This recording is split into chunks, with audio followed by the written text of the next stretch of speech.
Hello everyone, today I'll show you a clever setting that's a bit hidden away to keep people from messing with it, but it's the reason your phone's internal memory constantly gets clogged up with simple files you've already deleted.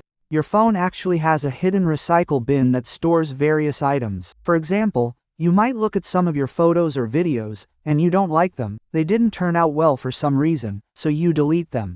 But they're not completely deleted, they're just sent to the recycle bin first. And that recycle bin will stay full until you empty it. Yes, it clears out over time, about 2 months, but it's not completely deleted. Some files disappear, while others are replaced. Finding it is very simple. You need to find the gallery you use, where you view your photos, pictures, or videos. For example, I go to my albums. And look, it doesn't always work, but here you need to pull up 2 or 3 times, several times, to open this menu. And then you'll see deleted items. You need to go to this setting. And here, everything is already cleared, but deleted items are stored for 60 days. Basically, everything you find here, just take it and delete it. And this way, you'll clear up the memory that's already in short supply.